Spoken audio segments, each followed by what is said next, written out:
Bienvenidos al Libroforo 2024. ¿Te has preguntado alguna vez cómo funciona la mente de tu hijo? ¿Cómo aprende? ¿Cómo procesa las emociones? ¿Cómo toma decisiones? Muy buenas tardes a todos, invitados especiales, profesoras, administrativos, a las candidatas del certamen señorita de la Facultad de Ciencias de la Educación 2024, estudiantes de la extensión universitaria de Aguadulce. El grupo de segundo año de Diversificada nos complace en presentar el libroforo Cómo funciona el cerebro de los niños, de la autora Ani de Acevedo. Mi nombre es Egberto Cruz y junto a mi compañera Leticia Cosio seremos sus moderadores esta noche. A continuación, palabras por la coordinadora de la extensión universitaria de Aguadulce, la profesora Narcisa Jaén.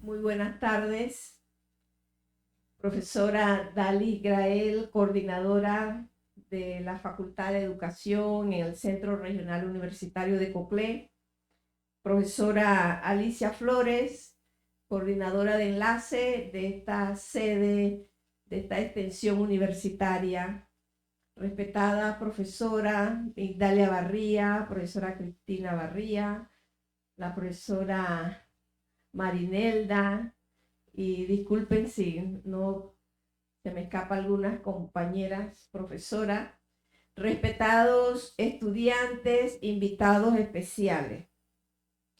En esta semana de la educación reconocemos que las carreras de educación que se imparten en esta unidad académica constituyen una alternativa para la formación profesional del sector educativo muy importante para el mercado laboral.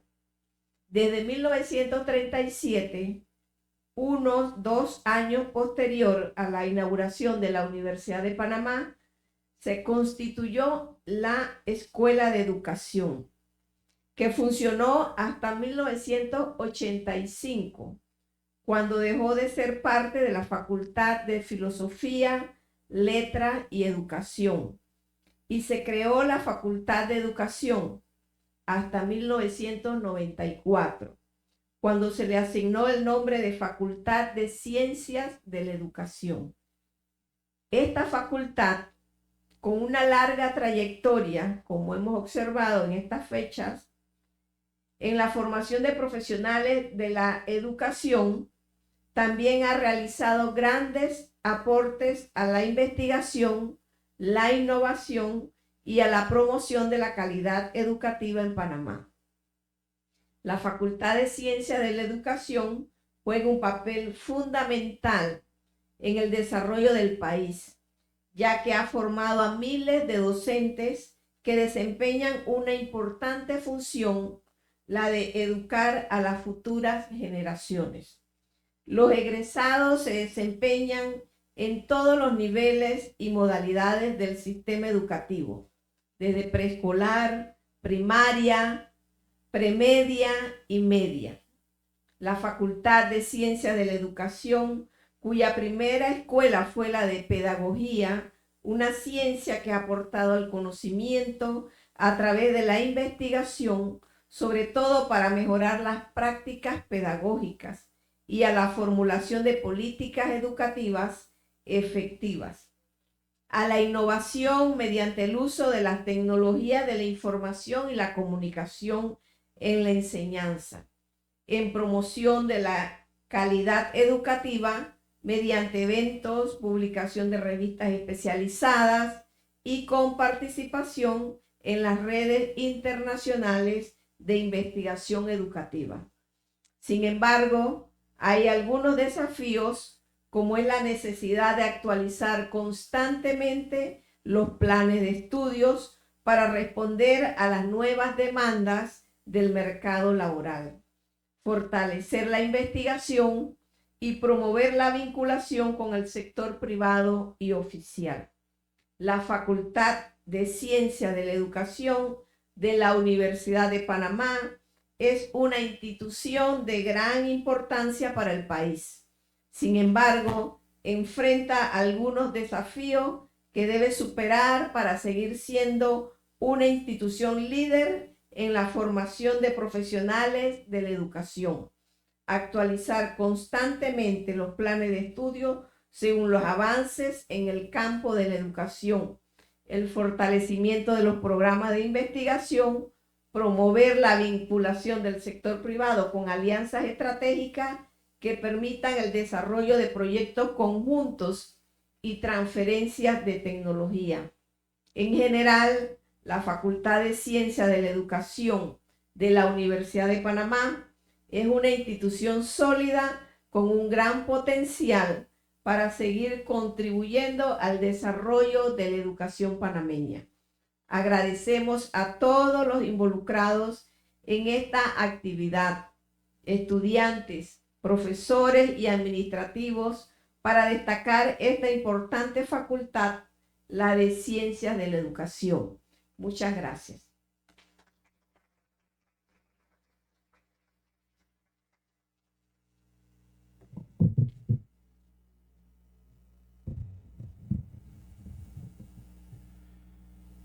A continuación, damos inicio a la invocación religiosa por parte de la licenciada Gisbel Flores.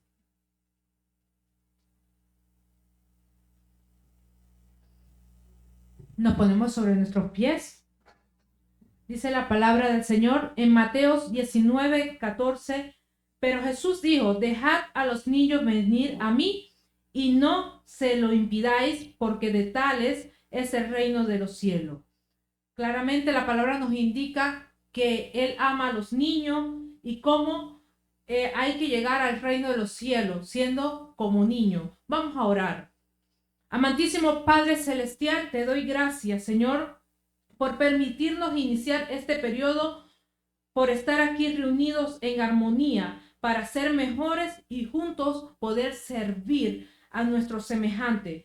Danos el amor, la humildad, la conciencia y la fortaleza necesaria para cumplir con entusiasmo nuestra tarea de ser mejores padres, de ser mejor docente y deberes y nuestras metas. En el nombre de Jesús, y todos decimos amén. En el nombre del Padre, del Hijo y del Espíritu Santo. Amén.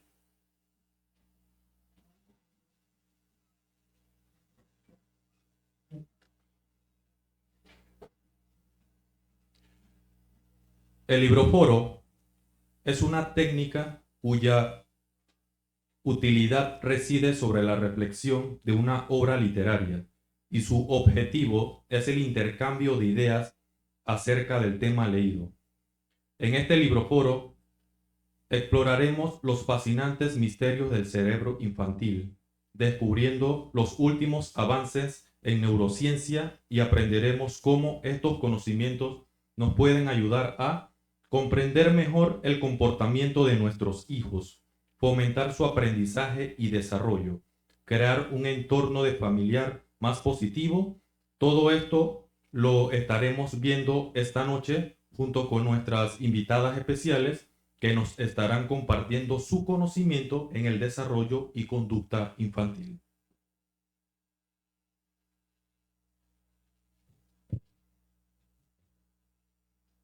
A continuación hablaremos un poco de la biografía de la autora Annie de Acevedo, autora del libro Cómo funciona el cerebro de los niños. Annie de Acevedo es psicóloga colombiana, graduada en la Universidad de los Andes, posee una maestría en psicología en la Universidad Alabama, un posgrado en neuropsicología en la Universidad de Miami. Además cuenta con una especialización neurolingüística. Es conocida principalmente por su trabajo en el campo de la crianza de niños, la educación y la familia. Fundó el Centro de Formación para Niños con Problemas de Aprendizaje. Fue fundadora del Colegio Nueva Granada y la Fundación Oportunidad, donde se atienden niños y familias de bajos recursos con dificultades emocionales y de aprendizaje. Fue reconocida con la más alta distinción en educación que otorga el gobierno colombiano, la medalla Simón Bolívar. Algunos de sus libros son La buena crianza, Padres que aman demasiado, Casos y cosas, Hazlos felices para que sean buenos, ¿Qué hago con mis hijos?, Cómo funciona el cerebro de los niños, Disciplina sí, pero con amor, Padres separados, entre otros. No nos hagamos esperar más y empezaremos con nuestra primera ponente, la licenciada Anabel Ramírez Rodríguez. Posee una licenciatura en biología con orientación en biología animal. La licenciada Anabel Ramírez nos estará exponiendo temas como el desarrollo del cerebro a través de los años, cómo se comunica el cerebro, crecimiento y periodos sensibles, la geografía del cerebro, momentos óptimos de sinapsis según estudios realizados por el doctor Harry Chugani, psicólogo escolar William Stasso. Adelante, licenciada.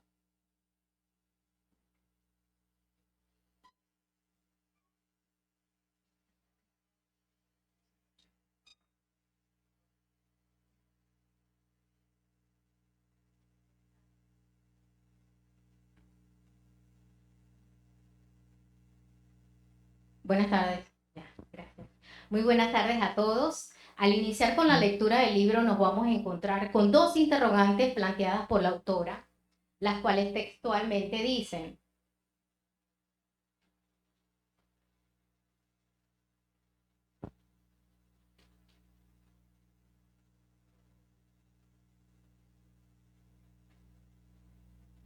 ¿por qué escribí este libro y qué encontrarán en él? Ella señala lo realmente fascinante y prodigioso que es el cerebro, ya que todo ocurre por medio de él y que son justamente los padres y los docentes los que día tras día van a moldear y esculpir la mente de los infantes, produciendo nuevas conexiones neuronales en ellos. De ocurrir lo contrario, y no se den conexiones neuronales, no habría aprendizaje. Es por esto la gran importancia de como padres o docentes conozcamos cómo funciona el cerebro de los niños.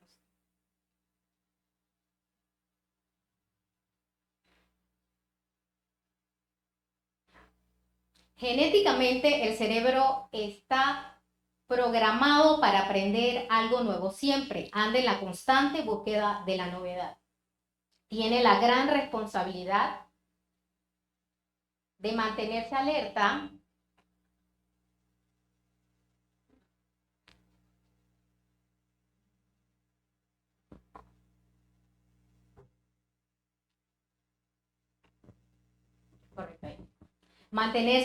ante estímulos externos, todo lo que va a ocurrir alrededor de nosotros, los estímulos internos, todo lo que ocurre dentro de nuestro cuerpo y nuestros órganos vitales, detectar señales de peligro y responder a estas señales. Es decir, que nuestro cerebro está constantemente ocupado. ¿Qué tenemos que hacer? Tenemos que mantener nuestros cerebros relajados y tranquilos porque solamente aprendemos cuando está tranquilo y relajado.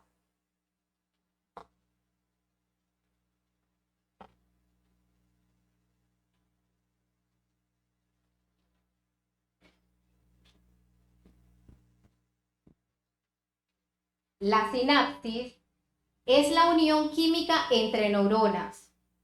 Las neuronas son células especializadas del sistema nervioso que tiene dos partes principales, los axones y las dendritas. ¿Cómo ocurre el aprendizaje? Ocurre cuando el axón de una neurona se une con la dendrita de otra neurona y va a producir un nuevo recuerdo bien llamado aprendizaje.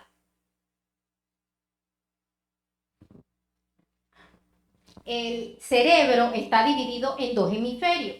Cada uno de estos hemisferios se especializa en una serie de capacidades y destrezas que van a marcar nuestra fortaleza futura. Aquellas personas que tienen un hemisferio derecho mayormente desarrollado, podemos ver en la imagen, son aquellas personas realmente creativas, emocionales, personas con gran capacidad para la música, el arte, la intuición. En cambio, las personas que tienen el hemisferio izquierdo mayormente desarrollado son aquellas personas que tienen gran capacidad para la lógica, la matemática, la aritmética, la física y la química. En la medida que ambos hemisferios logren conectarse armónicamente, permitirá un desarrollo más eficiente un proceso de aprendizaje más eficiente y fluido. Desarrollo del cerebro a través de los años, crecimiento y periodos sensibles. Desde las primeras 3 semanas de gestación hasta los 2 años son los momentos óptimos del desarrollo. Luego ocurren 2 podas neuronales, una en la infancia y una en la adolescencia. ¿Qué son las podas neuronales? Son nada más que ese proceso en el cual el cerebro va a eliminar aquellas conexiones o aprendizajes que están inactivos o que no se usan. Según el doctor Harry Chugani, los momentos óptimos de sinapsis inician desde el momento del nacimiento del bebé hasta los 4 años. Luego, de 5 a 10 años ocurre un estancamiento en el crecimiento neuronal, pero de 6 a 12 años es el momento ideal para el desarrollo de aquellas habilidades motoras, como el manejar bicicleta, el aprender a patinar. Podemos ver las imágenes.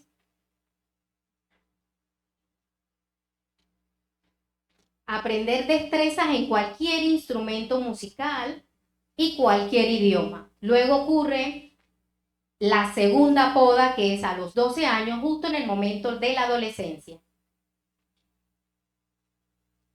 Según el psicólogo escolar William Stasso, los momentos óptimos de sinapsis inician de 0 a 1 año, en donde él determina que existen 7 periodos críticos, en el cual inicia en el primer mes, donde él aconseja eliminarle cualquier tipo de distracción al bebé para que se mantenga relajado su cerebro y atento ante lo que papá y mamá les va a enseñar. Eliminar distracciones tecnológicas como tablets, celulares, televisión y radio. Luego de 1 a 3 meses es el momento del desarrollo de las texturas, contrastes, alto, bajo, grande, pequeño. Luego, de 3 a 5 meses, es el desarrollo de la parte visual, en donde él aconseja que al bebé se le muestren mediante imágenes todos los objetos que diariamente él utiliza y él va a aprender el nombre en el momento que le toque hablar. De 6 a 7 meses está el momento de la causa-efecto. El bebé va a desarrollar qué ocurre cuando, por ejemplo, él ahí en la imagen pueden observar que él está alando una puerta y cuando él la suelta, que se va a cerrar. Igual que cuando el momento del baño del bebé, se le puede enseñar que al girar las perillas del grifo va a salir agua, está abriendo, y al cerrar hacia el lado contrario va a cerrarse, es que ya no va a salir más el agua. Son los momentos en que hay que estimular al bebé. Luego de 7 a 8 meses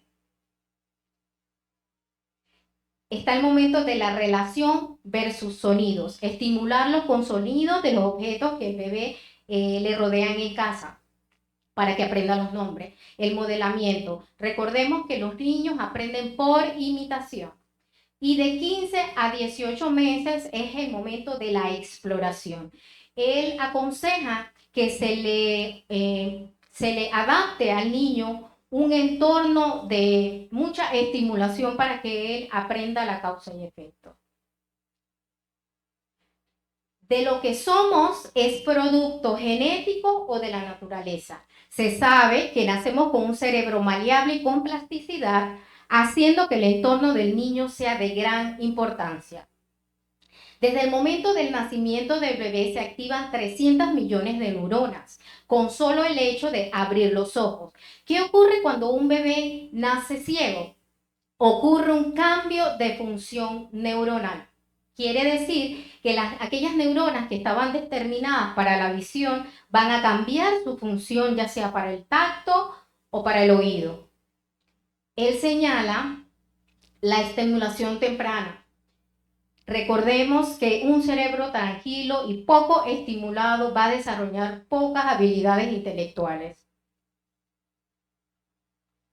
Según el doctor Hayes de la Universidad de Harvard, realiza un estudio científico en bebés prematuros donde él identifica que aquellos bebés tienen mayor predisposición a presentar problemas de lectura, donde él concluye que estos bebés sean colocados bajo ruidos moderados, bajo bajas intensidades de luz, un ambiente de paz lo más similar posible cuando estaban en el útero de su madre.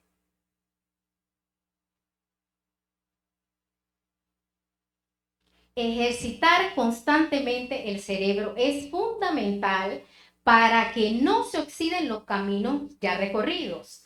¿Cómo convertir una memoria temporal en permanente? Con ejercicios de memoria.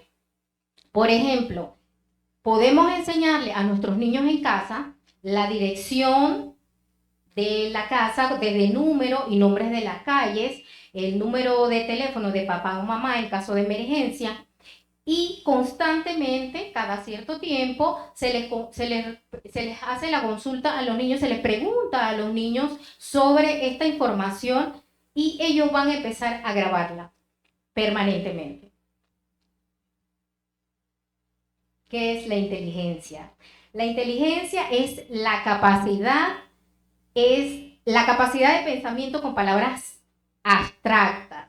En medida por la escala de Wechsler, determina un coeficiente intelectual de manera numérica.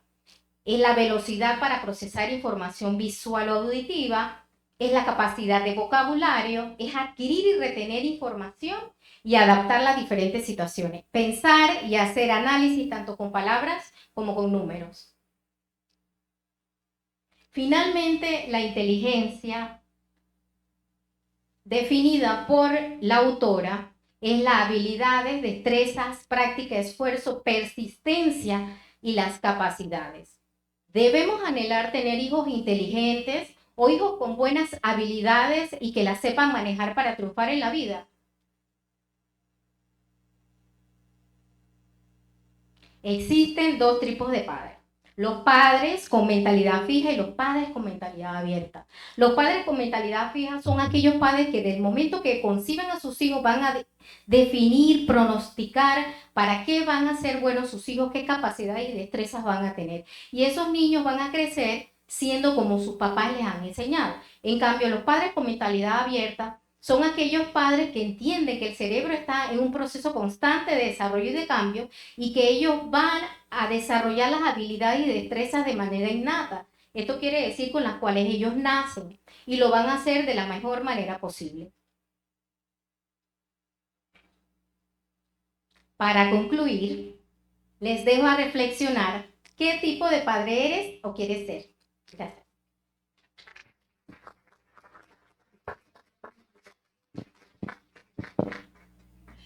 Podemos recalcar que nacemos con un cerebro maleable y con plasticidad, donde el entorno del niño será una gran influencia para mantenerse relajado, motivado así y lograr aprender de manera integral y para toda la vida. Continuamos con la siguiente expositora, la licenciada Eileen Ortega Quesada. Posee un técnico y licenciatura en Administración de Mercadeo, Promoción y Ventas.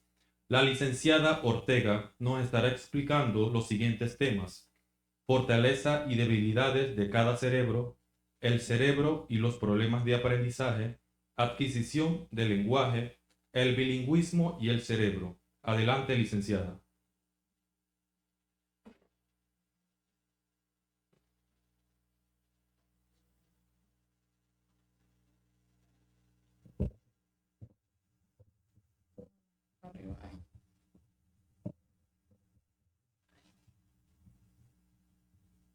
Muy buenas tardes a todos, un placer compartir la tarde de hoy con todos ustedes.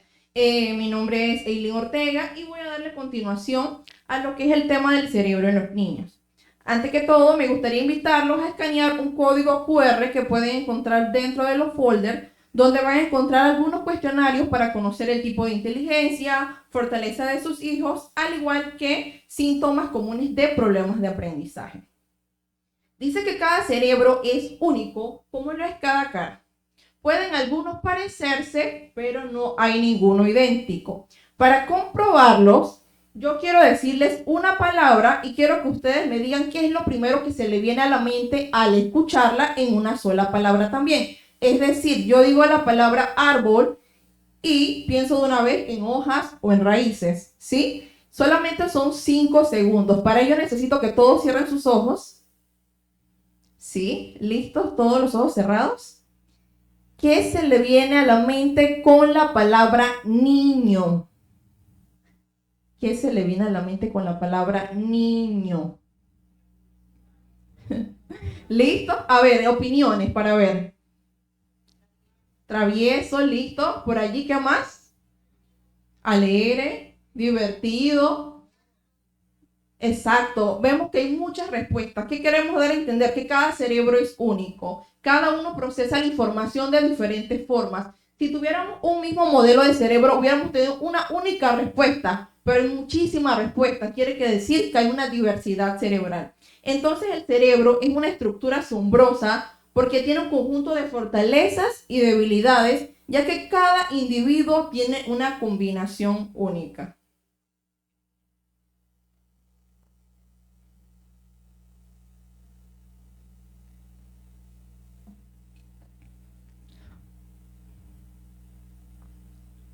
Para continuar,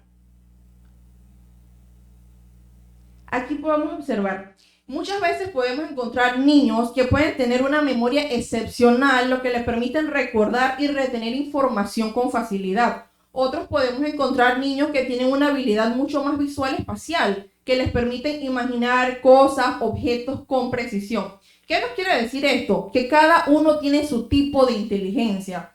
Como usted como padre, es muy importante que ayude a su hijo a conocer cuál es su tipo de inteligencia. Para ello, el doctor Howard Gardner nos habla de las inteligencias múltiples, donde él dice que todos tenemos 8 tipos de inteligencias, por lo menos unas más desarrolladas que otras. Si usted todavía no conoce su tipo de inteligencia, ni el de su hijo, le sugiero escanear el código QR, donde usted va a encontrar en el primer cuestionario los 8 tipos de inteligencia. Debajo de ellos, ustedes van a encontrar cualidades. Si su hijo en una inteligencia tiene más de 7 cualidades, quiere decir que esa es su inteligencia predominante. En algunas pueden encontrar 7, en algunas 5, en algunas quizás ninguna, pero esto es lo que queremos aprender o entender, cuáles son aquellas habilidades o inteligencias más altas y cuáles son las más bajas.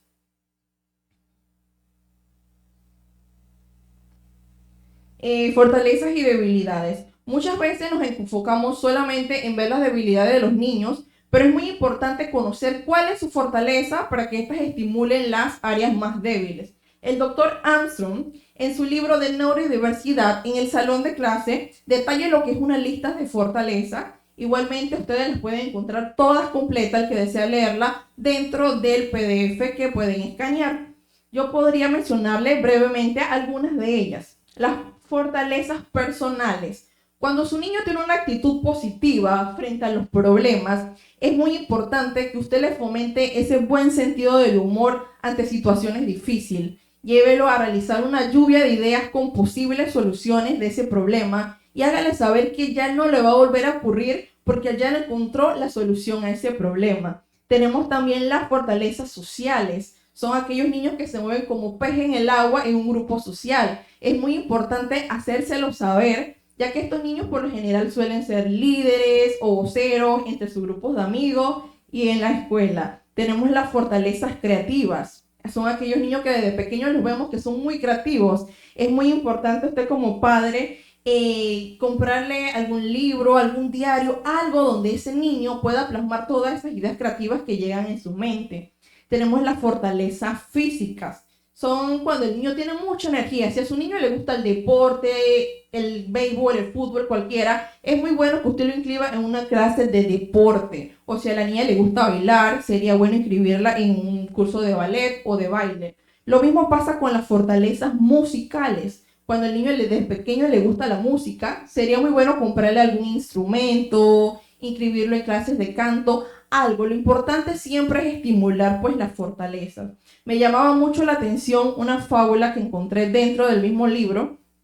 Era una escuelita de animales que tenía un currículum escolar. Para no extenderme tanto, solamente voy a mencionar 2 habilidades de las que mencionaba: nadar y correr. ¿Qué pasó? Que el pato era el mejor en su clase, inclusive mucho mejor que su profesor.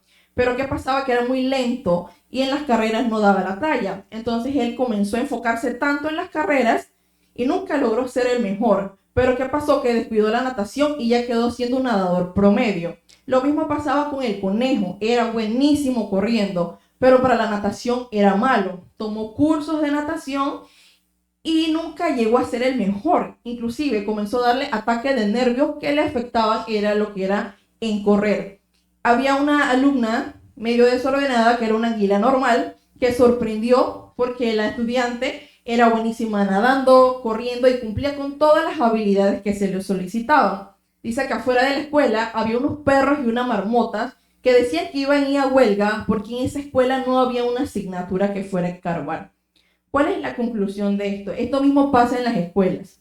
Cada niño tiene una habilidad única y nunca podemos esperar que todos los niños sean iguales o se destaquen en una misma asignatura. Muchas veces cuando se implementa un currículum estándar se limita lo que es el potencial individual del niño y se genera estrés y frustración, ya que ellos sienten que no pueden ser buenos o mejores en todas las asignaturas como pasaba en la fábula. Por eso se hace muy importante reconocer y valorar lo que son las habilidades únicas, ya que de esta forma se puede fomentar un ambiente donde cada estudiante pueda sobresalir y no tratar de encajar como que en un molde predeterminado.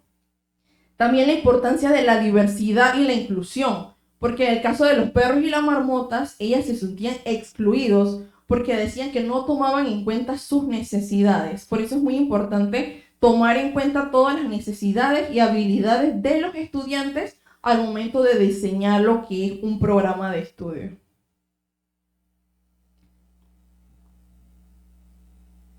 El cerebro y los problemas del aprendizaje. Ya hemos hablado de las fortalezas, pero el cerebro también presenta debilidades inherentes en problemas de aprendizaje.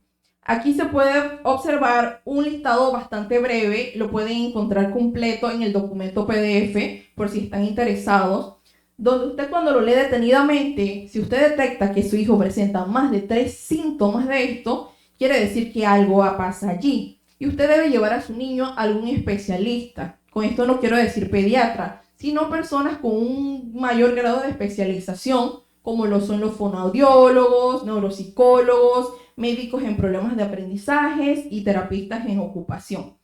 Como padre, lo importante es la aceptación y la intervención temprana, porque si se interviene apenas usted detecta algo, hay mayores posibilidades de solucionarlo, ya que el cerebro del niño es maleable y tiene plasticidad. Otro punto importante es haber encontrado las fortalezas, que fue mi primer tema, del niño, ya que esta le va a servir como recurso o herramienta para poder superar dificultades.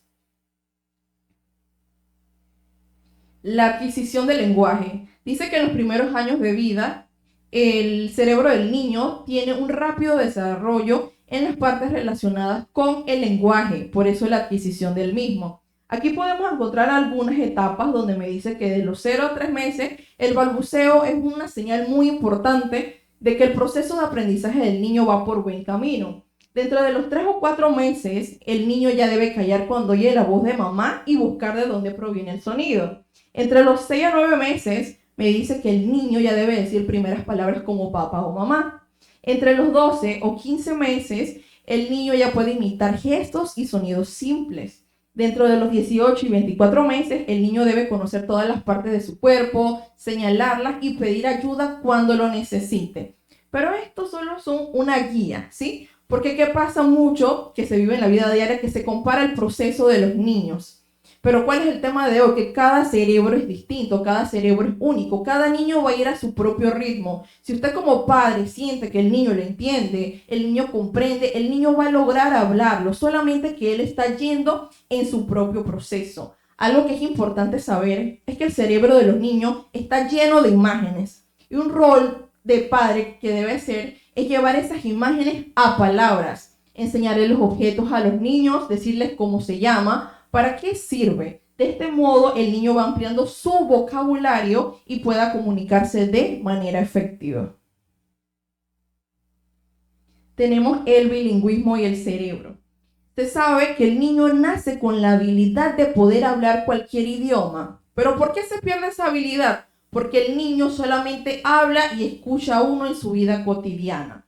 Esta oportunidad se da hasta los 7 u 8 años. Por eso la importancia de introducir otro idioma en los primeros años de vida. Pero, ¿qué pasa? No quiero decir que el niño ya no pueda aprender a hablar otro idioma. Sí lo puede hacer, solo que se dice que nunca tan bien como habla su primer idioma. La combinación de idiomas. Cuando uno quiere que el niño aprenda, se debe combinar para que el niño vea la diferencia entre ambos idiomas. Supongamos que el padre de un niño es alemán, su madre habla español y todo su entorno habla español. Allí el rol cae sobre el padre porque él siempre debe mantener hablándole alemán al niño para que el niño sienta la obligación que para comunicarse con su padre debe ser por alemán. Porque si su padre en algún momento le habla en español, ya el niño no va a sentir como que esa necesidad de aprenderlo porque puede comunicarse fácilmente en español con su papá. Así que esta es una forma muy interesante de que el niño aprenda y pueda ser bilingüe y hasta trilingüe. Muchas gracias.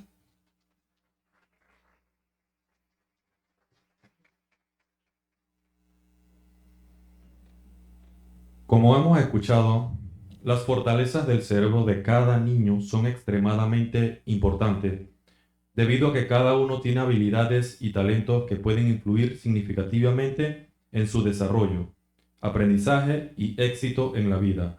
Al reconocer y cultivar estas fortalezas pueden tener un impacto positivo en su autoestima, motivación y satisfacción personal.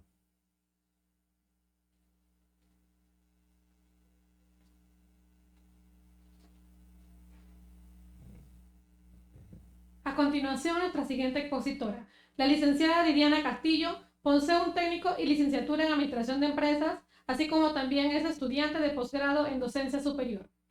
La licenciada Castillo nos expondrá temas como aprendizaje en el colegio, autorregulación y autodisciplina, clave para triunfar la memoria del cerebro.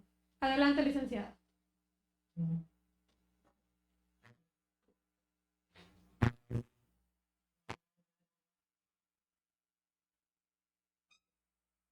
Bien, muy buenas noches a todos.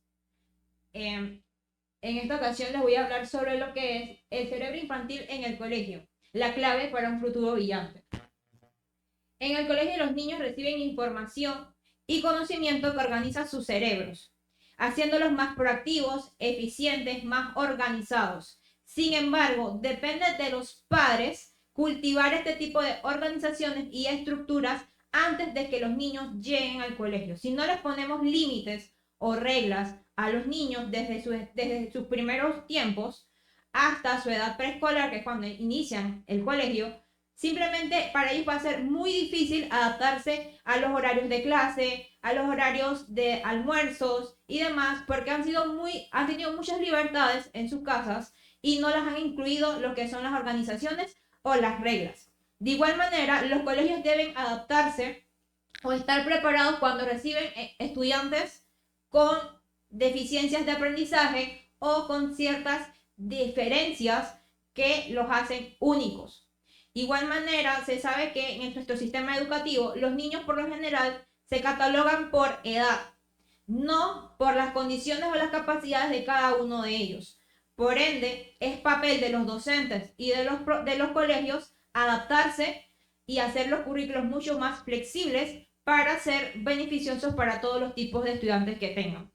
De igual manera, como docentes deben utilizar ciertas técnicas como ubicar a los estudiantes con necesidades educativas en puestos donde puedan prestar atención, proveer rutinas, proveer técnicas audiovisuales para que utilicen los más estilos de aprendizaje que existen.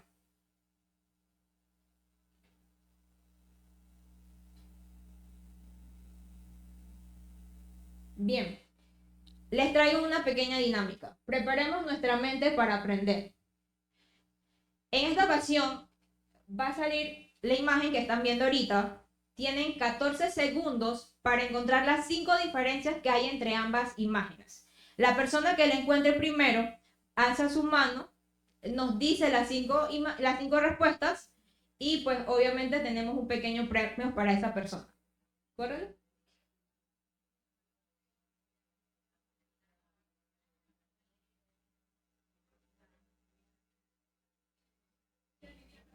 ¿Ya? Tú alzaste la mano primero. ¿Cuáles son las 5 diferencias?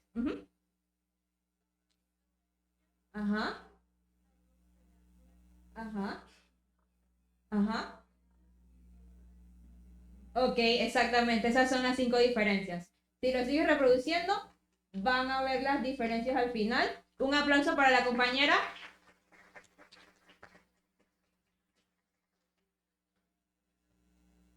Tebas, por favor, ¿nos ayudas con el premio a la compañera?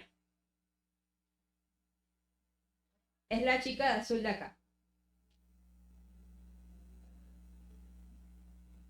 Siguiente, por favor. Bien, como mencioné, etapa preescolar, cimiento para el desarrollo. En la etapa preescolar se deben desarrollar lo que es el lenguaje, la sociabilización, la autonomía y el aprendizaje y el feedback. Es importante el desarrollo del lenguaje. Este se da desde los primeros años de vida y es la clave para la autorregulación. Un niño con buen lenguaje o cuando aprenden a hablar son capaces de decirse a sí mismos qué está bien y qué está mal cuando ya llegan a su edad de 3 años. Son capaces de reconocer ese tipo de conductas y pueden ellos mismos decirse lo que pueden hacer y lo que no. De igual manera se da lo que es conocer a otros niños, sociabilizar. Esto es indispensable para un buen desarrollo del aprendizaje. ¿Por qué razón? Porque entre pares o entre compañeros se dan motivaciones, se dan cuentos, se dan anécdotas y obviamente va a fluir un cerebro mucho más animado que hace que el aprendizaje se reciba mucho mejor. Y por último, estimular la motricidad y la organización. Como bien dije, a los niños hay que ponerles rutinas, hay que ponerles reglas a seguir para que ellos puedan establecer los ritmos que deben seguir para poder aprender. De igual manera, lo que es autonomía y aprendizaje. Realizar actividades por sí mismos.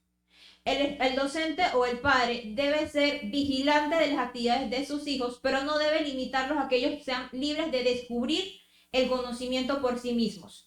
Si un padre es muy sobreprotector, va a hacer que el hijo no pueda autorregularse y por ende él mismo no pueda ser capaz de hacer que su cerebro piense y adquiera el conocimiento que se le está dando para sí y él pueda pensar, valga la redundancia, y pueda crear su propio concepto.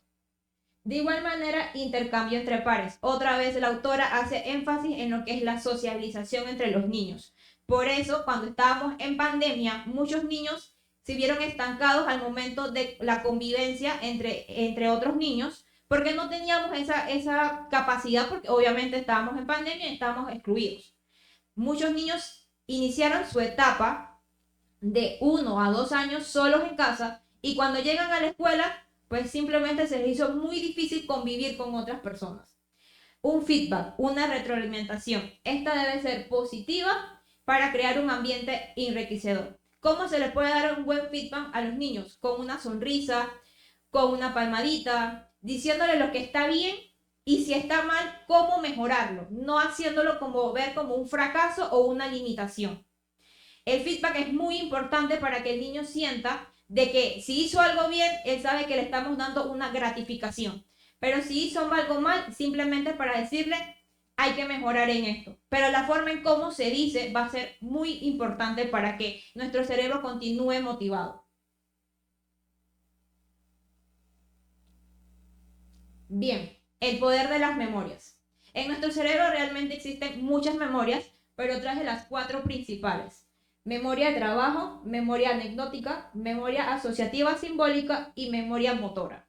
La memoria de trabajo es la que nos permite traer la información pasada a nuestro presente para asociarla o para aprender cosas nuevas. En esta memoria existe lo que es la memoria a corto plazo y la memoria a largo plazo. La memoria a corto plazo es la que nos ayuda a seguir instrucciones. Mientras que la memoria a largo plazo, como bien su nombre lo dice, es la que nos permite acordarnos cosas que pasaron hace mucho tiempo y que quizás con una pequeña palabra o con quizás un pequeño fragmento de una frase podemos recordar eso que ya pasó hace tanto tiempo y traerlo a colación. Es lo que sucede como, por ejemplo, algo que aprendimos en nuestros primeros años de escuela, primer grado, segundo grado, y que quizás ahorita yo les pueda preguntar, si tuvieron algún docente que hizo algo por ustedes o algún recuerdo, y es porque realmente fue algo que aprendieron en aquel entonces y que su mente puede traerlo hacia acá. Por otro lado, la memoria anecdótica es la que nos hace acordarnos de ciertos fragmentos, de ciertas situaciones, anécdotas o episodios. Pueden ser positivos o pueden ser negativos. En cuanto a la memoria asociativa simbólica, es la que nos ayuda a leer y a escribir. es la que asocia símbolos con palabras y viceversa. En esta memoria, muchas veces cuando los bebés se les enseñan a aprender a hablar con tarjetitas, ellos solamente ven el dibujo en las tarjetitas. Sin embargo, cuando llegan al colegio, ya ven lo que aprendieron en tarjetita en físico. Por ejemplo, si tenemos una tarjetita de un carro, él va a ver el carro en la tarjetita. Pero cuando les regalemos un carrito de juguete, él va a saber que lo que él aprendió en la tarjetita se ha convertido en un carro de juguete y va a aprender a utilizarlo. De igual manera, la memoria motora es la que recuerda los movimientos constantes y de cierta manera. Esta, como bien dijo mi compañera, se desarrolla entre los 2 y los 12 años. Es el tiempo óptimo para aprender deportes, para aprender a bailar o para aprender a cualquier instrumento musical.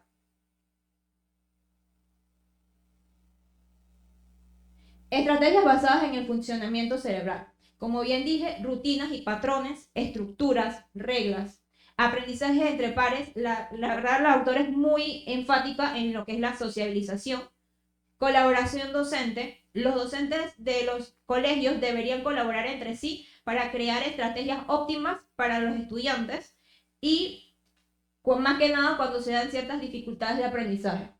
Aprendizaje multisensorial, ubicar casi todos los estilos de aprendizaje: visual, auditivo, kinestésico, hacer el estudio de cómo aprenden nuestros estudiantes para adaptar nuestra planificación docente a estos estilos. Oxigenación cerebral, permitir que el niño beba muchísima agua dentro de la jornada de estudio y así también en el movimiento, ya que el movimiento también ayuda a la oxigenación cerebral. Y las narraciones o metáforas, explicarle las cosas a los niños por medio de cuentos, siempre ayuda a lo que su imaginación vaya más allá y se encuentre todavía más motivado. Desarrollo emocional y resiliencia. El cerebro humano es más que nada emocional que racional. Por ende, nuestras emociones intervienen directamente en nuestro aprendizaje. Debemos inculcar niños felices, niños alegres, niños motivados, ya que esto proporciona que las emociones positivas hagan que el aprendizaje o el conocimiento pueda ser significativo y pueda ser internalizado. Sin embargo, si mantenemos un niño triste, frustrado, debemos lograr que por medio de dinámicas el niño salga de ese estado. ¿Por qué razón? Porque va a existir una amígdala hiperactiva, que es la que va a reprimir cualquier tipo de conocimiento, porque lo va a bloquear. Porque la amígdala es la parte del cerebro que dice o que maneja las emociones, pero que también nos alerta cuando estamos en peligro. Entonces, si esa amígdala está predestinada y está frustrada, ella simplemente no va a poder aprender. Algunas técnicas que podemos utilizar para un desarrollo emocional óptimo en los niños son técnicas de relajación, talleres de lectura. Como padres podemos inculcarles siempre después de un baño hacer un masaje para que el niño se relaje, yoga, visualización, que es más que nada lo que hizo la compañera Eileen, de tratar de que se imaginaran algún objeto en su mente por medio de una palabra. De igual manera puede ser con una situación de una situación que haya pasado en casa. El manejo del estrés, buscar soluciones y no problemas. El niño hay que encontrarle o darle las capacidades de que su cerebro pueda llegar a pensar en soluciones y no estancarse en los problemas o en las dificultades que él pueda llegar a tener. De igual manera, la resiliencia, capacidad de cómo afrontamos o cómo nos levantamos por medio de situaciones difíciles. Para esto es más que nada buscar el control sobre situaciones adversas, y eso hay que inculcarlo a los estudiantes o a nuestros hijos, de ser emocionalmente capaces de motivarnos a nosotros mismos y también de saber nuestras emociones y cómo podemos trabajar en ellas. Bien, para finalizar, si se plantean pensamientos constructivos, se obtendrán resultados positivos. Si se siembran semillas del fracaso, el fracaso seguirá. Sidney Watney. Gracias por su atención.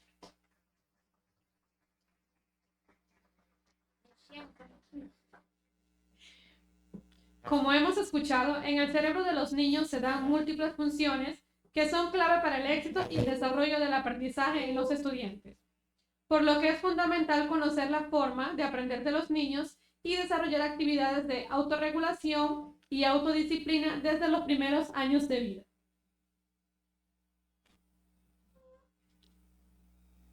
A continuación, la talentosa Rosa Navarro, de 12 años, del grupo Canot del Templo Misionero de Jesucristo, nos deleitará con una brillante coreografía de danza moderna. Adelante.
Dios nos llama a expandir su reino y llevar tu avivamiento por todo el mundo.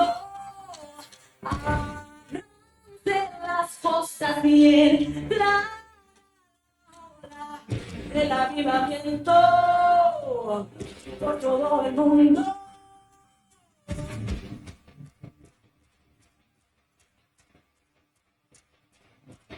Dios nos llama a expandir su reino y llevar un avivamiento por todo el mundo. Ábranse las cosas y entra la ola del avivamiento por todo el mundo. Nunca parará la ola, nunca parará, nunca parará la ola, nunca parará, nunca parará la ola, nunca parará, nunca parará. En la corriente de su espíritu delante, lo que ojo no ha visto, levántate. En la corriente de su espíritu reina, lo que ojo no ha visto, levántate.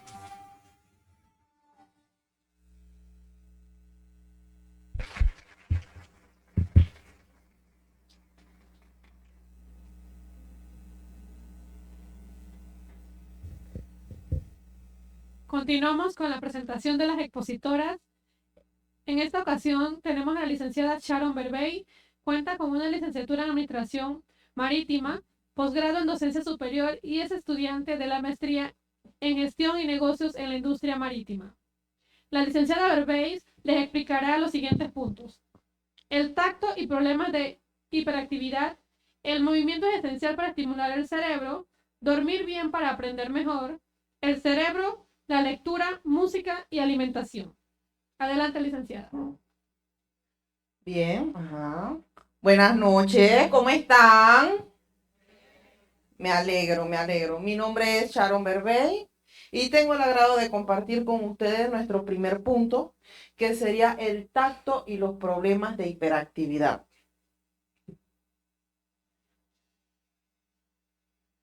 Y bien, comenzamos a definir qué es el tacto, qué es hiperactividad.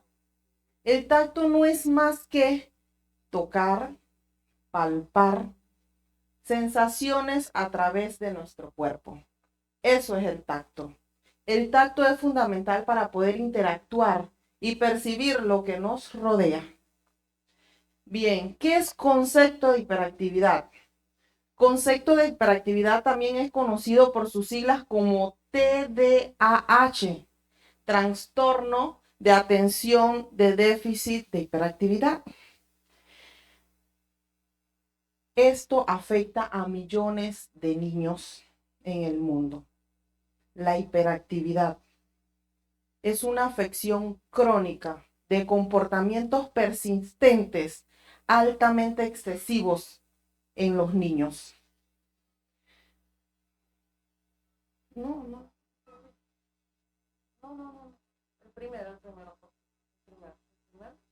Ahí, ajá. Ahora bien, definidos estos dos conceptos, ¿creen ustedes que existe una relación entre hiperactividad y tacto? ¿Qué me dicen? ¿Creen ustedes que existe alguna conexión estas dos palabras? Sí la existe. Porque los niños con hiperactividad les falla su sistema táctil. Al tocarlos o no tocarlos, solamente en percibir que hay una persona detrás, a ellos les afecta, los altera. Entonces sí existe una relación entre el tacto y la hiperactividad. La profesora Marley Carson de la Universidad de Harvard, ella hace un estudio que nos demuestra que los niveles de cortisol aumentan cuando los niños son dejados solos en las cunas, pero disminuye a la hora de la madre agarrar y acariciar a su hijo. Está demostrado, es un estudio. Entonces, esto tiene muchos beneficios, o no, mejor dicho, beneficios no, muchas implicaciones que tenemos: conexión emocional, conciencia corporal, regulación sensorial. Estas dos definiciones son muy esenciales en la hiperactividad de los niños. Muy importante. Esto, los niños comienzan a partir comienza antes de los 12 años de edad a demostrar esta hiperactividad. Existen casos ya de niños diagnosticados con 3 años de que ya sufren de hiperactividad. Lastimosamente. ¿Seguimos? Por favor. Estrategias para apoyar a niños con hiperactividad. Crear un entorno seguro, tranquilo, predecible, para que ellos puedan explorar, pero a su propio ritmo. Fomentar el juego sensorial, lo que son texturas variadas, materiales.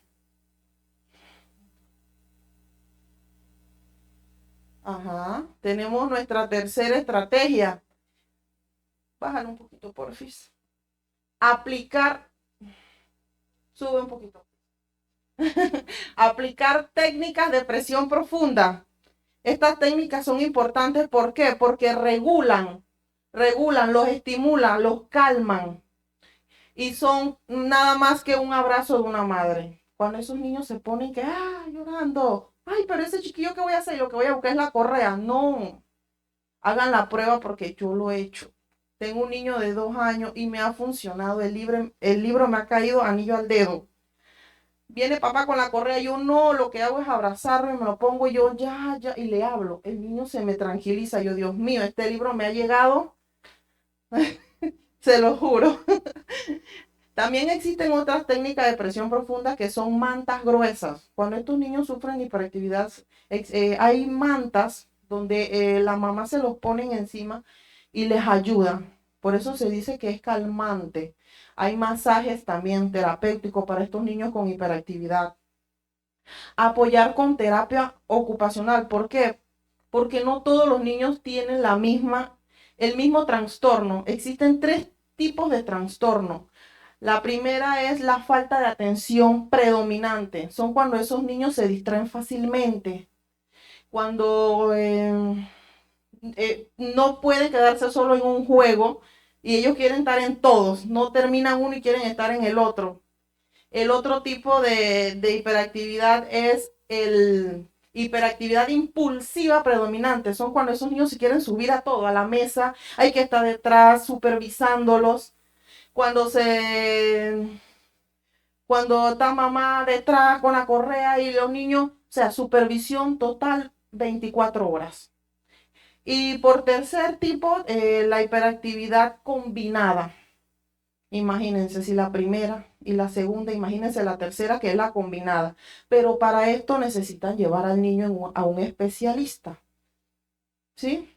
Y como madre, no se guíen de una sola opinión. Sigan buscando, porque es difícil decir mi hijo tiene un trastorno de hiperactividad. O sea, nadie lo quiere, pero bueno, si Dios lo manda hay que aceptarlo y ayudarlo, ¿verdad? Con tiempo. La siguiente. El movimiento en el aprendizaje infantil.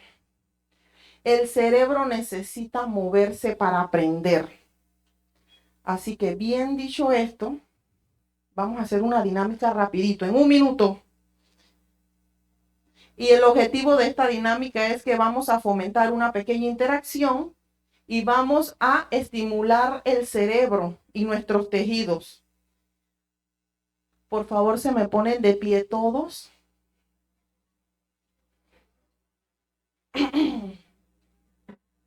Ajá, me miran acá. Ajá, aquí. Ahora se sientan nuevamente. Ya la vida, no puede ser. Profesora, ustedes discúlpenme. Ahora me levantan su mano derecha, el pie izquierdo.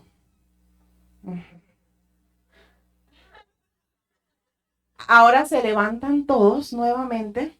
Ya estamos terminando. Se levantan todos se me levantan, por favor, arriba, y me le dan un fuerte abrazo al que tienen al lado. Ay, muchas gracias, esa era nuestra dinámica.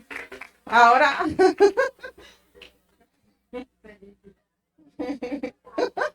Bien, gracias, muchas gracias.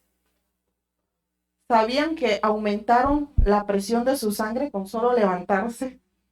¿Bien? ¿Ya no se están durmiendo? No. Bien. Seguimos.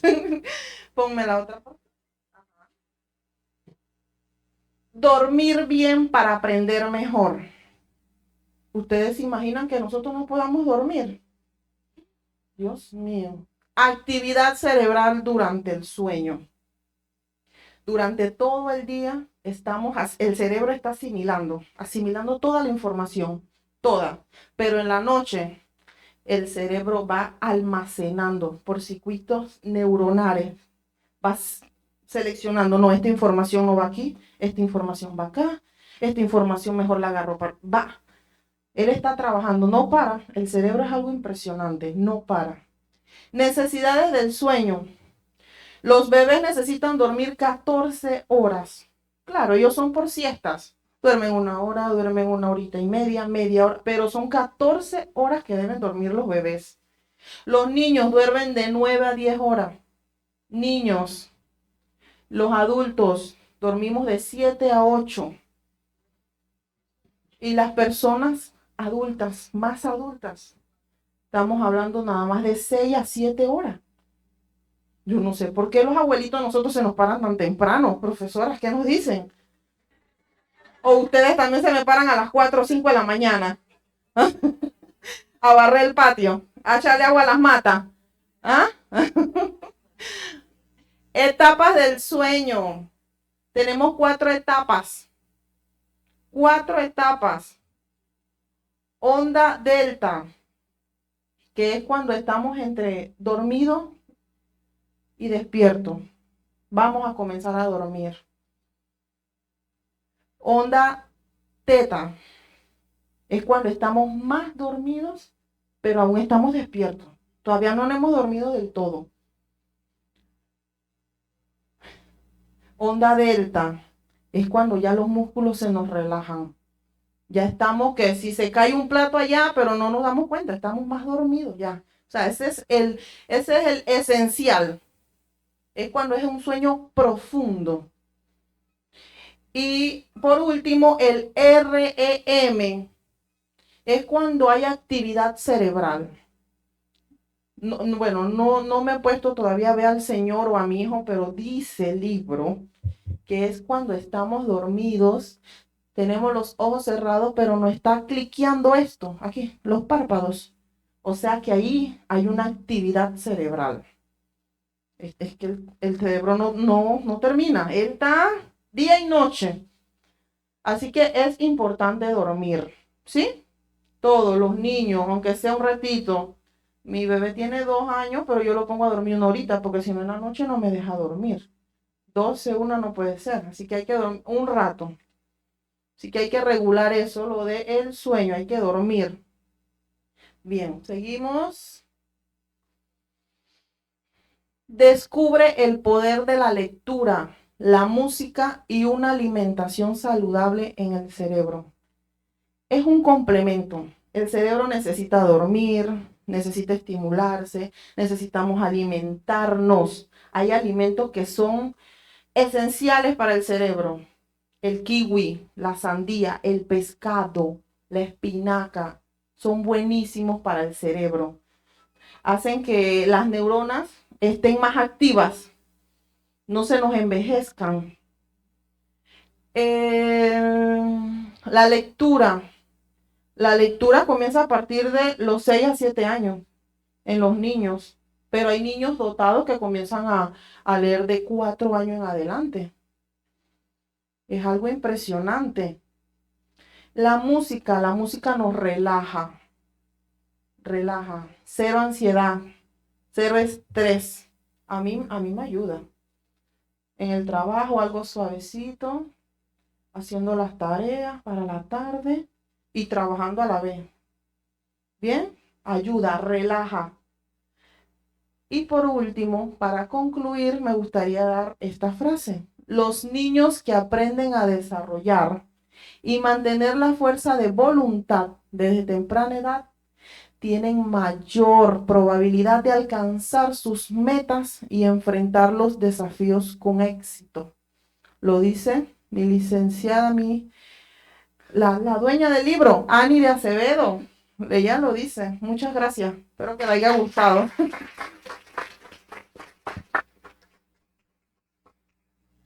Muy interesante, licenciada. Podemos decir que los padres son los actores principales en el proceso de la educación y la formación de nuestros hijos. Educamos a través del ejemplo y los niños aprenden por imitación y observando a los padres en cuanto a sus conductas y actitudes. Además, inculcamos valores que son de suma importancia para un mejor desarrollo integral de nuestros pequeños. Nuestra siguiente expositora es la licenciada Leiva Paredes. Posee una licenciatura en contabilidad y una maestría en finanzas.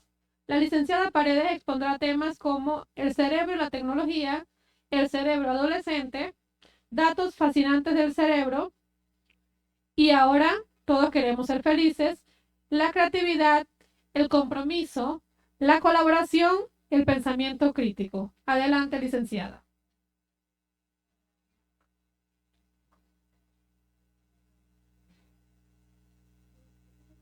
Gracias, buenas noches, ¿cómo están? No se han dormido porque la licenciada Sharon los tenía al trote. Bueno, yo en esta ocasión le voy a hablar un poquito del cerebro, el adolescente, la tecnología, cómo estos elementos están tan estrechamente relacionados. Antes de hablar de las ventajas de la tecnología, quisiera hablar un poquito sobre las desventajas. Nosotros actualmente, ¿verdad? Estamos en la era de la información. Nuestros chicos son los nativos digitales, o sea, ya ellos nacen y está la tecnología en todos lados. Sin embargo, nosotros los padres debemos tener mucho cuidado con este exceso de tecnología. Atención, tenemos que equilibrar. Me gustaría, voy a escoger a alguien del público que me diga qué opina si un niño de 4 años está expuesto a una tablet, a un dispositivo inteligente, más de 4 horas al día. Dayana, cuéntame. La pregunta era, ¿qué pasaría si un niño se pasa 4 horas enfrente de un dispositivo? Bueno, en mi opinión personal, creo que este niño no desarrollará como las habilidades, ya que estamos frente a un teléfono, una tablet, una computadora, estamos hallando nuestras vistas, nuestro conocimiento, nuestro cerebro, porque no le estamos dando a él la oportunidad de querer aprender algo más. Porque la mayoría de las veces, hoy en día, casi los padres tienen especificado que la nana es el teléfono o la tablet. O sea, si el niño se porta mal, no le dan por crear otras habilidades, por ejemplo, escribir, enseñarles a cantar o meterlos algo. No, ellos lo ponen en un teléfono y que ahí se queden. Entonces siento que estos niños no desarrollan totalmente su cerebro, sus conocimientos, ya que están expuestos a esta luz que realmente los daña, no tanto físicamente, sino en todos lados, porque físicamente, mentalmente, emocionalmente, porque dentro de las plataformas se encuentran contenidos que no son adecuados para ellos. Entonces creo que sí, que es... Exactamente. Nosotros tenemos muchos factores que afectan el cerebro de nuestros niños y todo tiene su tiempo. Los niños, desde los 7 años hacia abajo, no deben estar expuestos a la tecnología, ni tablets, ni dispositivos, nada, porque eso es una sobreestimulación para su cerebro. Aunado a esto, tiene consecuencias en su salud, la parte visual, tiene problemas futuros en el desarrollo cognitivo esa criatura, en su desenvolvimiento social, en la parte emocional, tiene muchas repercusiones negativas y nosotros como padres debemos tener mucho cuidado con este tipo de situaciones y tomarlas en cuenta, ¿verdad? También tenemos las ventajas de la tecnología, porque no todo es malo, ¿verdad? Lo único que a nosotros nos falta es lograr ese equilibrio con nuestros hijos. Las ventajas de la tecnología, bueno, miren, nosotros en las aulas de clase, por ejemplo, tenemos muchas herramientas, tenemos aplicaciones digitales, juegos de EducaPlay. El libro mencionaba algunas que hablan de entrenamiento del cerebro, como el Evernote Peak, que es una aplicación donde el joven puede resumir, hacer su resumen de ideas claves para algún tipo de material que le presente el profesor o el maestro. Las flashcards, que son tarjetitas memorísticas que le van a ayudar al niño, por ejemplo, cuando está aprendiendo un idioma, cuando quiere relacionar un objeto, un animal, una cosa. Vamos a hablar también de lo que es el cerebro del adolescente, ¿verdad? El cerebro del adolescente está en una transformación. Él está ahorita mismo, el adolescente está expuesto a tantos cambios. Su lóbulo frontal, que es esto que está aquí detrás de la frente, el lóbulo frontal es la parte más amplia del cerebro y esto se da esa expansión cognitiva. ¿Qué quiere decir esto? Que en ese espacio el joven está en una transformación, en un aprendizaje constante y nosotros como padres somos responsables de cómo vamos a alimentar esa información en nuestros hijos, ¿verdad? El entorno social, el entorno del aula de clases. Es muy importante que los profesores seamos responsables como parte de nuestra praxis pedagógica, ¿verdad? De trabajar en esos cerebritos y diseñar conocimiento perdurable. Porque a mí no me funciona un chico que gane un 3 a que gane un 5, porque eso no es lo que yo quiero ver. Yo necesito a futuro medir el del 3 y el del 5 y ver cómo se desenvuelve en un ambiente laboral, cuáles son sus capacidades, sus habilidades, sus destrezas, cómo él se maneja en público, cómo conversa con el jefe y cómo se desenvuelve en su rol profesional. Entonces debemos de tener mucho cuidado porque a veces nos engañamos y el del 3 resulta que es más exitoso en la vida. Así que lo importante es el aprendizaje permanente. Ojo, futuros profesores, que los profesores con experiencia no nos dejan mentir, que esto es lo más importante en un joven que va a ser un profesional.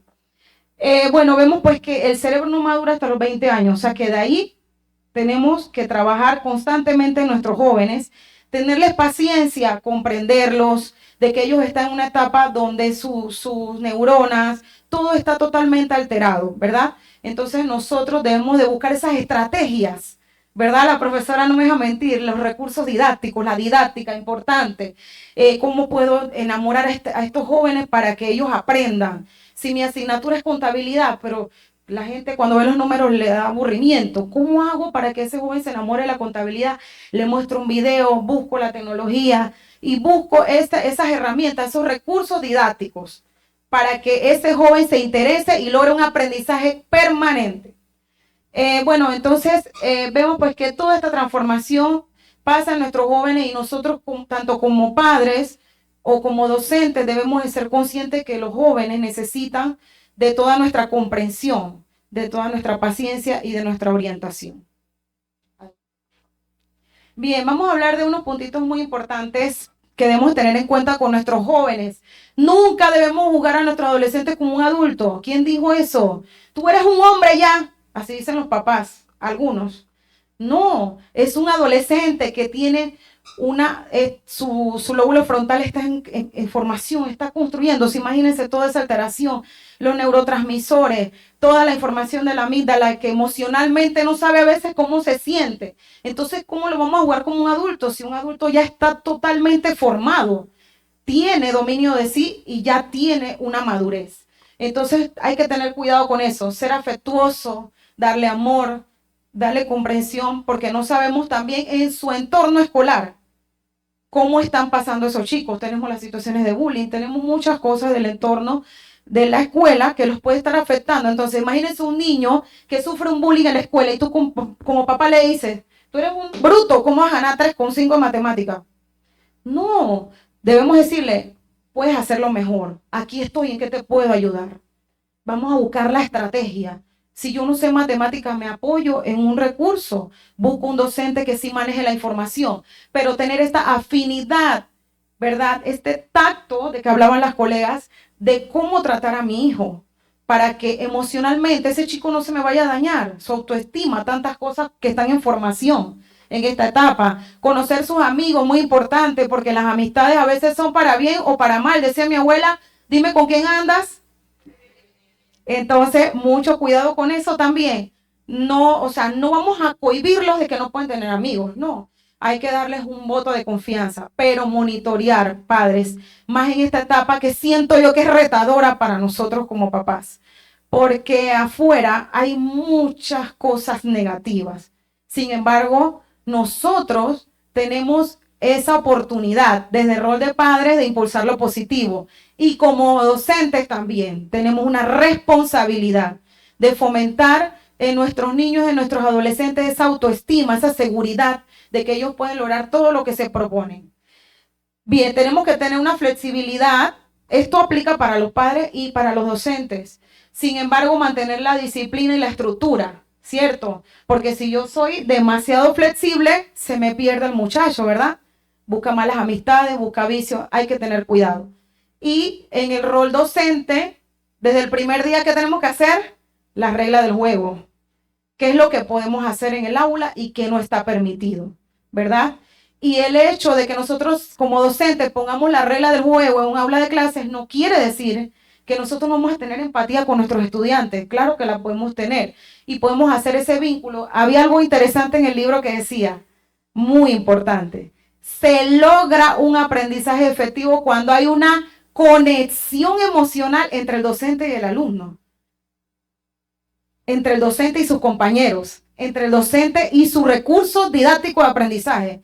Qué interesante toda esta vinculación de elementos que nos ayudan como docentes a saber de que tenemos una responsabilidad cada vez que nos paramos en un aula de clases en darle a nuestros jóvenes realmente un aprendizaje permanente para sus vidas.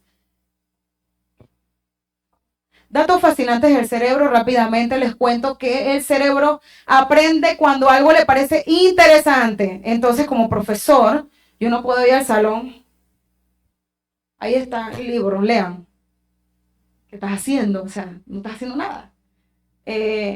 Bueno, muchachos, aquí les traigo un resumen. Ni planificaste. Aquí lean el concepto de la contabilidad y saquen un resumen allí y opinen allí qué piensan. No, porque eso es un acto de irresponsabilidad. Y aparte no estoy enseñando, el joven no está aprendiendo, porque no lo ve interesante, porque yo no planifiqué ni busqué la manera de apoyarme en mis recursos, de transmitir una clase bien amigable, o sea, que sea interesante, que sea atractiva para el estudiante. Al asociar se aprende de manera más fácil. Es importante cuando los chicos estudian ayudarlos a que vayan asociando a una experiencia o algún elemento previo para que sea más fácil adquirir un aprendizaje nuevo, ¿verdad? De hecho, en nuestras aulas tenemos nuestras actividades de inicio que nos ayudan a recordar, ¿verdad? Para que entonces veamos todo ese aprendizaje y unirlo al que vamos a adquirir. El estrés y la energía bloquean el cerebro, como lo habían mencionado mis colegas. No podemos tener niños estresados en el aula. Esas metodologías arcaicas, rígidas también, de que es lo que yo digo y no me importa tu opinión, dañan el proceso de enseñanza-aprendizaje de los jóvenes. Debemos de tener esa flexibilidad de que ellos descubran, de que tengan un pensamiento reflexivo, que opinen, que hagan un análisis, que extraigan ideas principales, que puedan opinar, que hay un intercambio de ideas entre compañeros. Hay que dejarlo fluir porque esos cerebros tienen mucha capacidad y nosotros no la podemos identificar como docentes porque estamos rígidos y le decimos al joven hasta aquí, ya de ahí tú no vas a aprender más nada. No podemos tener esa actitud en el aula. Bien, la música y el juego nos ayudan a desarrollar la atención y la creatividad.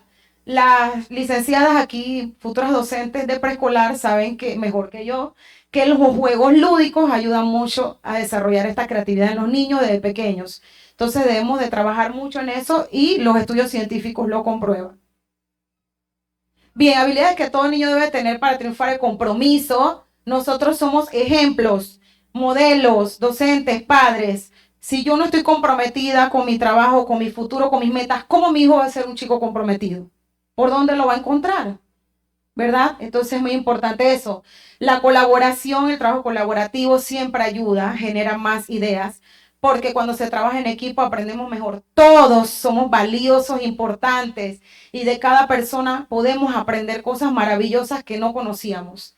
La comunicación, el poder tener esta apertura, ¿verdad? De que esto, escucha a mi hijo, qué le preocupa, en qué le puedo ayudar, y yo tener esa comunicación abierta con él. De igual manera, dentro del aula de clases, el docente. Y la creatividad, que es lo que desarrolla la innovación en los niños. Y lo más importante, ya para cerrar, todos queremos que, yo pienso que la vida tiene, el sentido más importante es ser felices, ¿verdad? Dice que Dios nos diseñó para ser felices. La cosa es que no hemos encontrado a veces la ruta.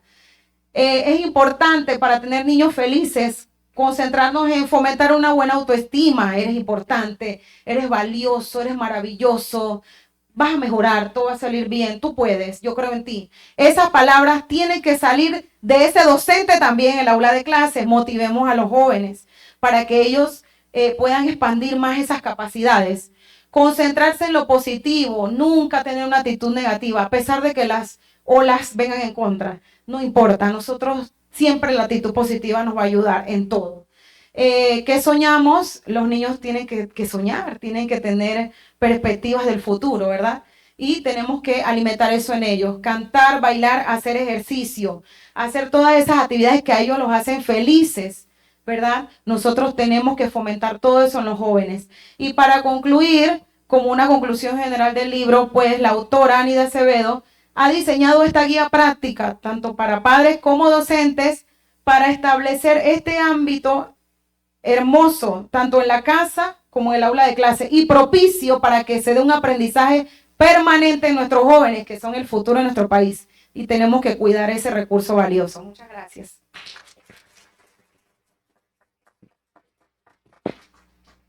Podemos rescatar que los jóvenes del siglo XXI nacieron en la revolución tecnológica. Sin embargo, es importante establecer límites dentro del uso de la misma para que nuestros niños y jóvenes tengan una vida equilibrada, sean socialmente más activos y altamente productivos, pero sobre todo, lo más importante, que sean felices y logren sus sueños.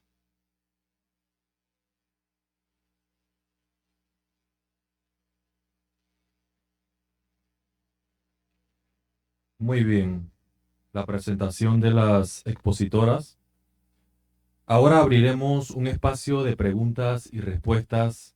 ¿Alguna duda y pregunta que desean saber, conocer, compartir? Con mucho gusto las expositoras las responderán. El que desea levanta la mano y en ese mismo orden se irá pasando el micrófono.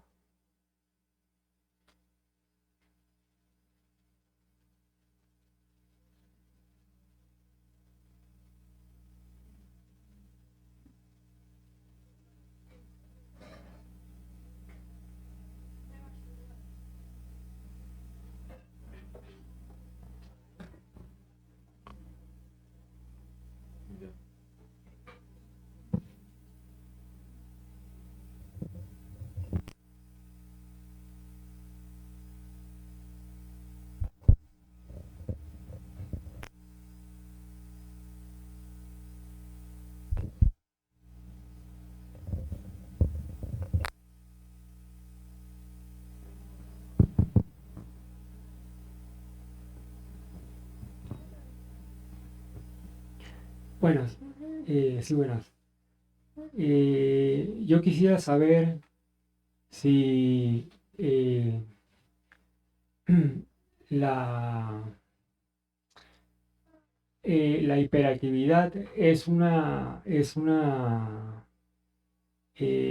una enfermedad o algo que se puede tratar trastorno de educacionalmente.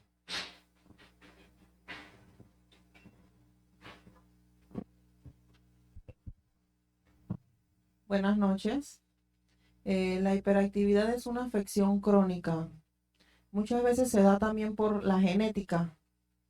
Si ya hay en tu familia de que exista antecedentes de que su abuelo, su abuelita han tenido ese trastorno, tal vez más adelante los tataranietos, entonces algunos, no solamente genéticamente, sino que bueno, como les dije, nadie quiere tener a un niño con esa afección, ¿verdad? Con ese trastorno.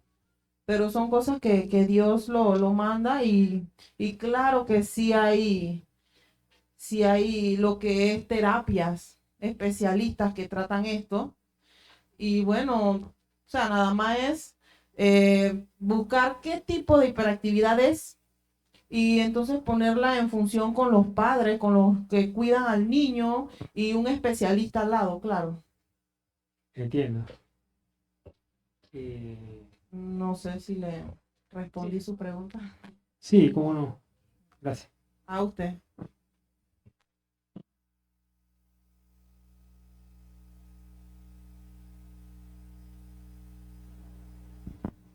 Buenas noches. Una consulta, ¿la hiperactividad se asocia con un nacimiento prematuro?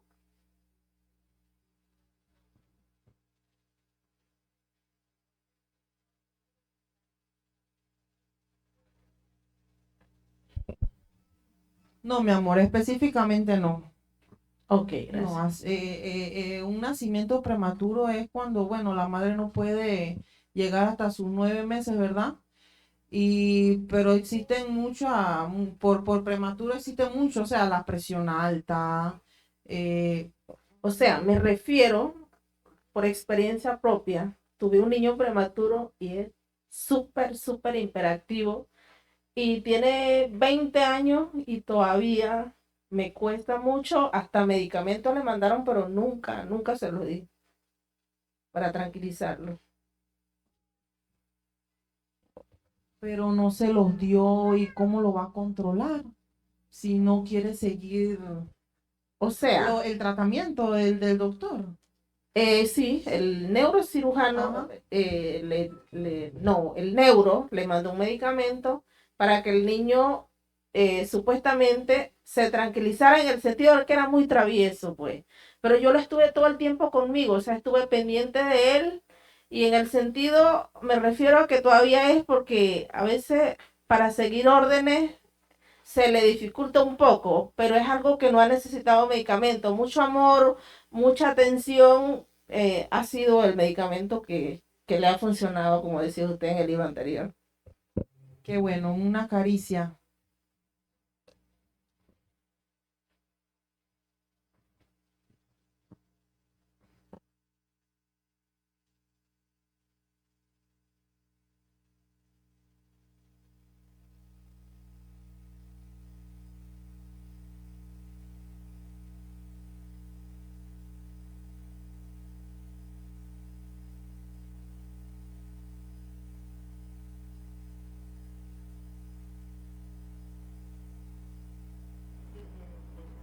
La pregunta del libro, ¿cómo funciona el cerebro de los niños? ¿La contestaron ustedes?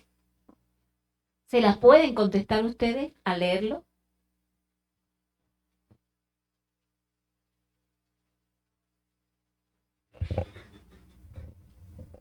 Bien, considero que sí se responde en el libro la pregunta, más que nada porque la autora menciona o hace alusión de que nuestro cerebro es muy emocional.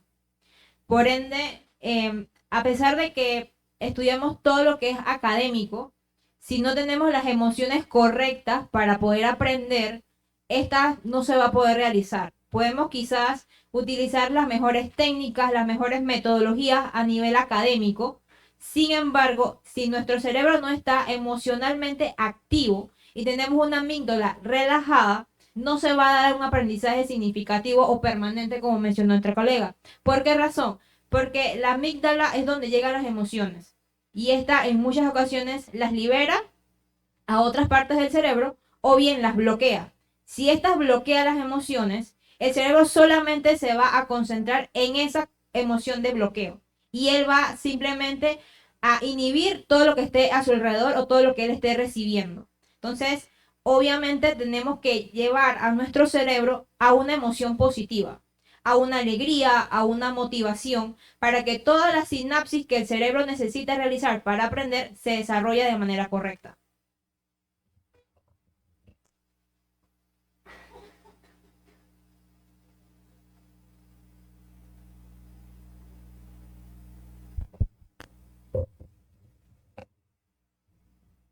¿Listo? ¿Contestadas las preguntas? Bueno, muy bien, hemos finalizado y agradecemos primero a Dios.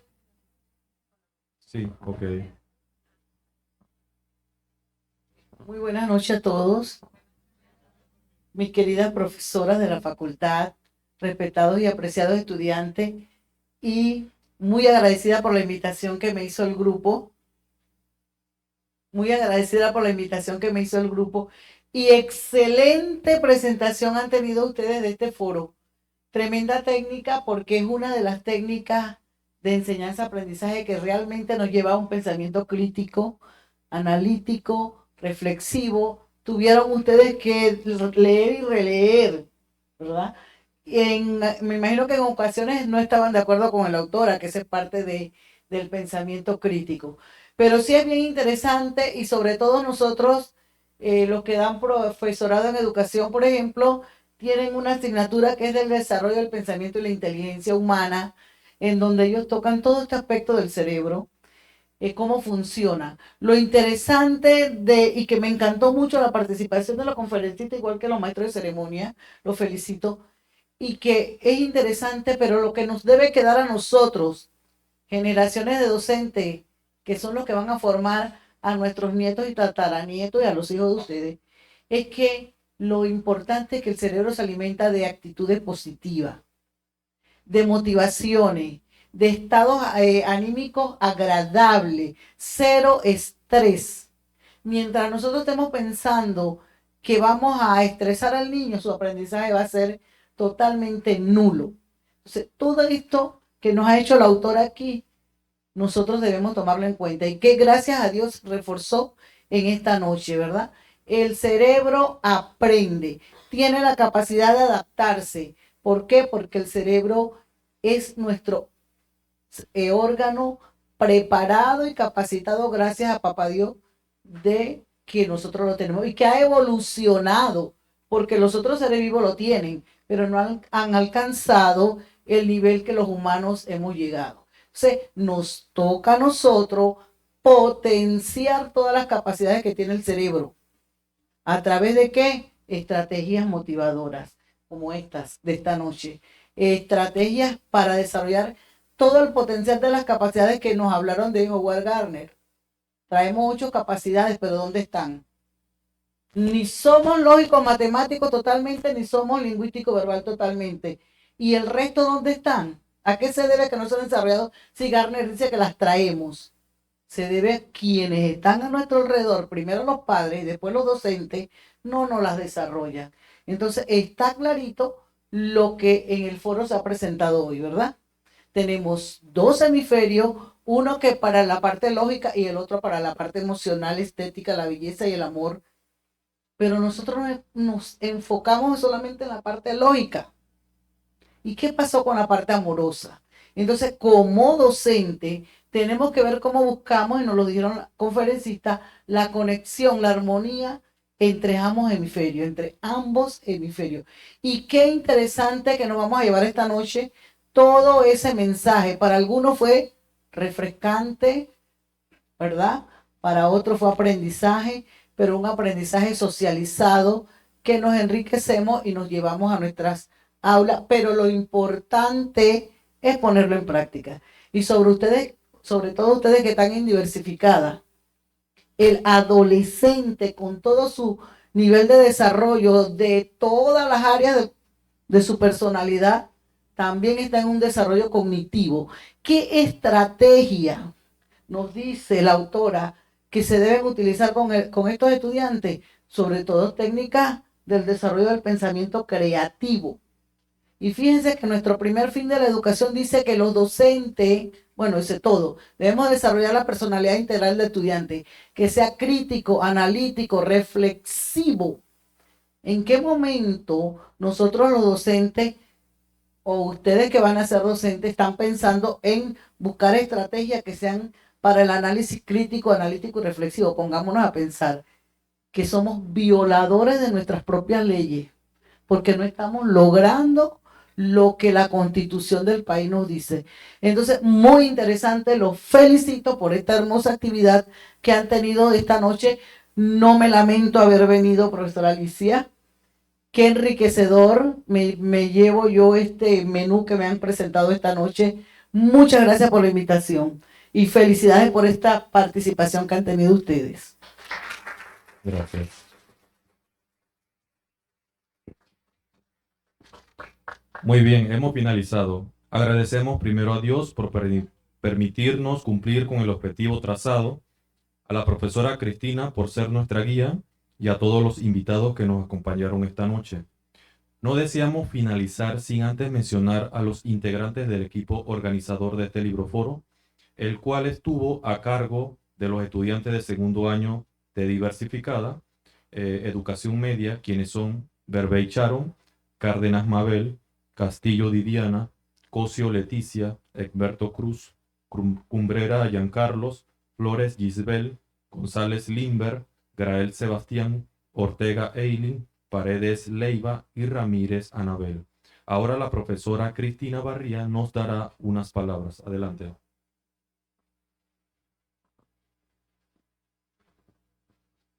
Buenas noches. Bueno, mi coordinadora general, la profesora Dalis, ya dijo lo que yo iba a decir. Bueno, primeramente yo voy a pedir un fuerte aplauso a mis estudiantes del curso de didáctica aplicada, que definitivamente en el día de hoy lo hicieron excelente, muchachos, excelente, realmente. Quiero agradecer también a la administración de la Extensión Universitaria de Aguadulce por la logística, por los micrófonos, al soporte técnico también, a Digno y a Sebastián, que siempre están con nosotros, aunque Sebastián también es alumno. Vamos a darle un aplauso a Sebastián. Ahí haciendo señales de humo y mirando para acá, y bueno, ahí todo muy bien. Bien, decía el connotado John Dewey, pedagogo del movimiento, se aprende haciendo, ¿verdad, profesora Dalis? Y los estudiantes son estudiantes de Diversificada de segundo año de la materia de didáctica aplicada, y tenemos estudiantes de didáctica general y tenemos invitados de preescolar, tenemos de la Facultad de Educación. Quiero felicitarlos a todos, estamos de aniversario y este es el producto que nosotros estamos dando a nuestra sociedad. Pensamiento reflexivo, como mencionó la profesora, aplicando diferentes técnicas. En esta oportunidad, el libroforo, que es una técnica cuya utilidad reside en la reflexión de una obra literaria que la tenemos aquí, el librito, de la connotada señora Annie de Acevedo, colombiana, psicóloga muy renombrada. Por aquí en antes alguien hizo una pregunta de hiperactividad, ¿verdad? Del trastorno de déficit de atención. ¿Por qué? Alguien preguntó. Definitivamente la dificultad se da por una sustancia química llamada dopamina, que ayuda a lo que es la atención y la concentración. Entonces, si hay problemas ahí con la dopamina, entonces tenemos esa dificultad de no estar quietos. Bueno, los muchachos aquí han tratado diversos temas muy interesantes todos, cómo aprende el cerebro. Definitivamente el cerebro humano va a aprender a través de lo que es el estímulo, a través de lo que es la necesidad y de la motivación. De ahí que siempre le digo a los estudiantes que uno aprende lo que quiere, ¿sí? Entonces, para que el estudiante aprenda, los educadores tienen que ser muy motivadores, tienen que ser muy creativos, tienen que ser muy imaginativos. Dice que en el cerebro infantil las neuronas realizan más conexiones que el cerebro de un adulto. Y cuando más rico es el ambiente en que se encuentra el niño, mayor es el número de conexiones, dando lugar a un aprendizaje más rápido y más significativo. Entonces, yo no concibo una maestra de preescolar que uno entre a un salón y el salón no tenga nada, que no tenga un ambiente para aprender. Entonces es muy importante aquí la motivación, el ambiente, el estímulo hacia el estudiante. Bien, entonces, en una ocasión a los estudiantes yo le decía, me decía un estudiante, Jaime, que está por aquí. Jaime está por aquí. Que él me decía que tiene un niño y que el vecino le decía a él que el otro aprendía más rápido que el de él. Y él decía, pero ¿cómo puede ser posible eso? Pero de repente el niño comenzó a hacer acciones, ¿verdad? Y dice, oh, el hombre se puso en las pilas, como quien dice. Y esto tiene que ver mucho también con lo que es la mielina en el cerebro, que es la capa aislante o vaina que se forma alrededor de los nervios, incluso los que se encuentran en el cerebro y la médula espinal. Ella está compuesta de proteínas y sustancias grasas, ¿sí? Entonces, la mielina es la que permite los impulsos eléctricos que se transmiten de manera rápida y eficiente a lo largo de las neuronas. Quiere decir que si esa capa aislante o vaina no está desarrollada, entonces la transmisión va a ser lenta. Pero de repente se da de manera rápida, o sea, que hay niños que aprenden más rápido que otros, que esto lo mencionaron aquí. Bien, entonces yo quiero felicitar a los estudiantes, lo han hecho muy bien, excelente, y agradecer también a los profesores que nos han acompañado en el día de hoy, a la profesora Migdalia, la profesora Elisa siempre que está con nosotros, la profesora Marinelda, la profesora Rosa, y a todos ustedes. Así que tenemos al final una entrega de certificados para culminar entonces con lo que es el libro foro, para complementar la técnica como es. Vamos a llamar a la profesora Migdalia para que entregue el certificado a Anabel Ramírez. Vamos a darle un aplauso a Anabel por su destacada participación como expositora invitada al libro foro Cómo funciona el cerebro de los niños, de Anie de Acevedo. Un aplauso para Anabel. Llamamos a Eileen Ortega para que entregue la profesora Dalis. Eileen Ortega. Ajá, Eileen. Entrega a la profesora Dalis. Un aplauso para Eileen.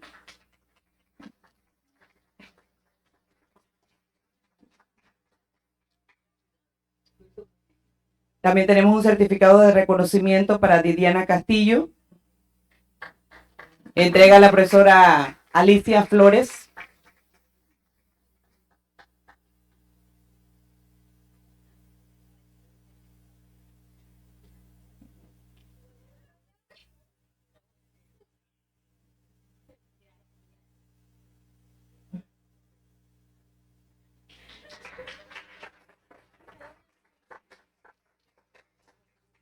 Tenemos otro reconocimiento para Sharon Berbey. Entrega a la profesora Rosa. Berbey. Profesora Rosa. Para la foto del recuerdo.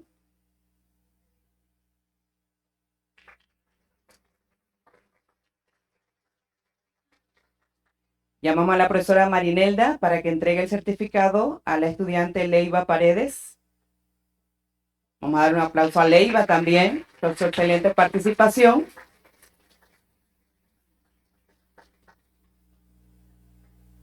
Y tenemos el reconocimiento por su destacada participación como artista invitada al libro foro, Cómo funciona el cerebro de los niños, Rosa Navarro. Vamos a dar un aplauso a nuestra niña invitada en el día de hoy. Entrega a la profesora Migdalia.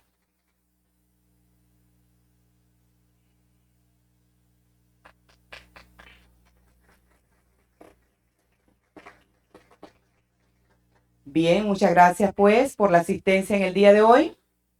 Y los estudiantes tienen un brindis especial para cada uno de ustedes. Muchas gracias.